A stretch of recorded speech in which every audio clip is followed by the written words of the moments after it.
Olá, você está no Café com a Letícia. Então pega teu café, tua Bíblia e vem aqui comigo.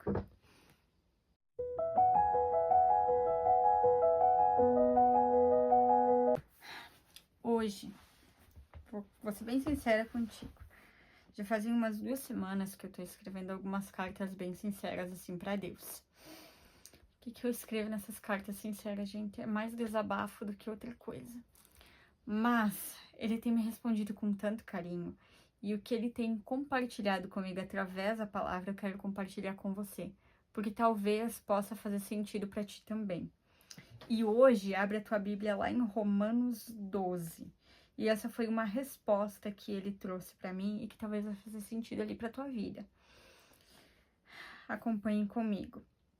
Lá no versículo 1. Portanto, irmãos, pelas misericórdias de Deus, peço que ofereçam o seu corpo como sacrifício vivo, santo e agradável a Deus. Este é o culto racional de vocês. E não vivam conforme os padrões desse mundo, mas deixem que Deus transforme pela renovação da mente, para que possam experimentar qual é a boa, agradável e perfeita vontade de Deus. Uau, esse trecho ele é tão rico e eu nunca tinha parado para observar isso. Aqui quando Paulo diz assim, deixem que Deus transforme pela renovação da mente. Os últimos dias, eu não sei vocês, mas eu tenho vivido, assim, muito acelerada. Isso já faz 1 ano que tá acontecendo. A minha rotina, ela é corrida, não sei como que é de vocês aí. Mas parece que a rotina corrida faz com que a minha mente fique corrida, o meu corpo a mil e parece que eu não consigo parar e observar os detalhes. Muitas vezes Deus responde eu e você no cotidiano, mas a gente tá com o pensamento tão acelerado, com a mente tão cheia, que a gente não se dá conta de que ele realmente tá falando com nós nos detalhes. A gente não para observar esses detalhes. E aí, o Senhor vem responder de uma forma muito simples, mas pontual. Primeiro, a primeira transformação que tem que acontecer é na nossa mente. Muitas vezes a gente acha que a gente aceitou Jesus, a gente tem que mudar de atitude, a gente tem que viver como um novo homem, né? No caso, a nova mulher. E que eu preciso mostrar, assim, que eu realmente sou de Jesus através das minhas atitudes.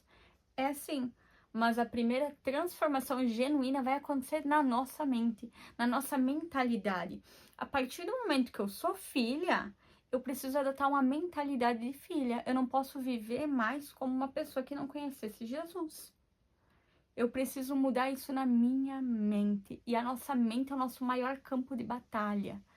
É ali onde o inimigo ele lança dados inflamados, porque ele não tem acesso. Quem tem acesso à nossa mente, aos nossos pensamentos, é só o Senhor. Ele consegue saber e entender o que se passa aqui na nossa mente. Lá no Salmo 139 ele vai dizer isso. Que ele sabe cada palavra que vai sair da nossa boca muito antes da gente falar. Sabe? E é isso. É essa primeira transformação que tem que acontecer. É na mentalidade. Não é naquilo que eu faço, é na minha mentalidade que vai refletir nas minhas ações no meu dia a dia. E é por isso que eu e você estamos com o pensamento assim a milhão, porque é um ataque na nossa mente. É o inimigo tentando roubar a nossa mentalidade de filha, a renovação que precisa acontecer na nossa mente. Eu e você precisamos pensar como filhas, não como órfãs. Nós temos um pai que cuida de nós. E essa é a primeira transformação genuína que deve acontecer. Lá no início vai dizer assim: portanto, irmãos, pelas misericórdias de Deus, peço que ofereçam o seu corpo como um sacrifício vivo, santo e agradável a Deus. Esse é o culto racional de vocês. Então, tudo que há em mim, tudo que há em mim, tudo que há no meu corpo, no meu pensamento, no meu coração, até o meu último fio de cabelo, a unha do dedão do pé, tudo precisa cultuar a Deus. Tudo precisa ser um sacrifício ao Senhor. Tudo precisa ser entregue a Ele. Isso quer dizer que Ele não quer só 50% meu e teu. Ele quer 100%. Ele quer até mesmo as partes que a gente não considera boas. Até a nossa parte ruim Ele quer. Até aquela parte que a gente insiste em sustentar um pecado de estimação. Até aquela nossa parte que é teimosa, sabe? E resistente a mudar. Até isso Ele quer. Veja só, Pai, Ele é excelente em tudo que faz. E por que Ele quer essa parte? Para que eu e você sejamos transformadas, para que eu e você, a gente não viva mais como órfã, independente, escrava desse pecado, dessa parte ruim que pertence a nós, mas para que a gente viva como filhas que têm um pai que cuida e zela em todo tempo. Eu não sei você, mas existem partes em mim que eu me envergonho, viu?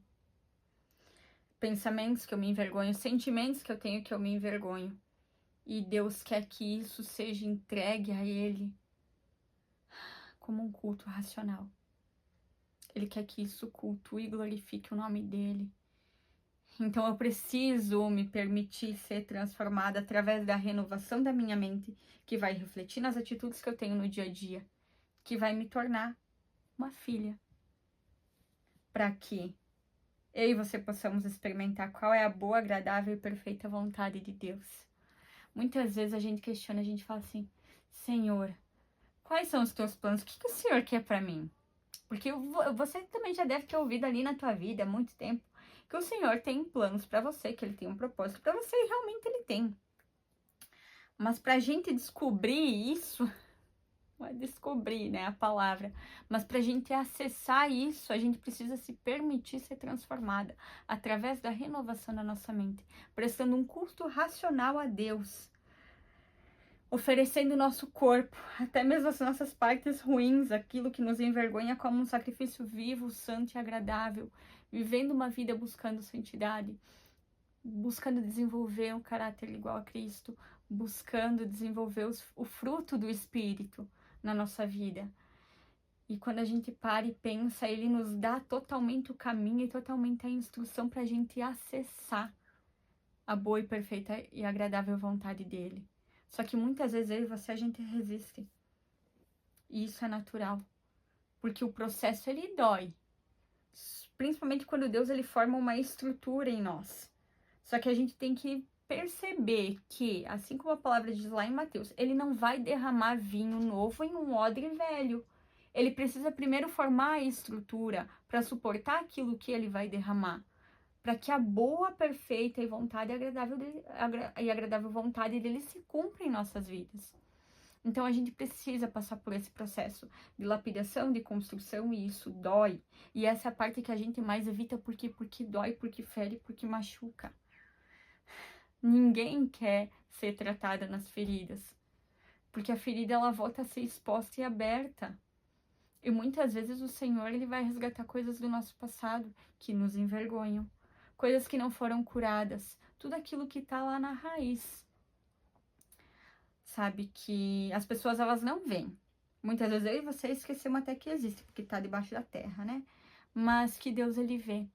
E ele, como um bom jardineiro, ele olha com muito carinho e ele trata. E é isso que eu tenho que te lembrar hoje. E me lembrar disso hoje. Tudo começa pela nossa mente.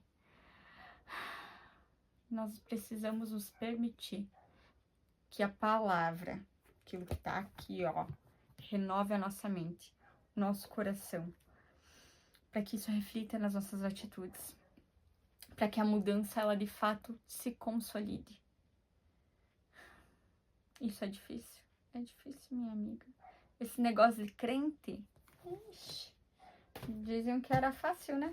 Não é fácil não. Ser crente é coisa muitas vezes pra louco.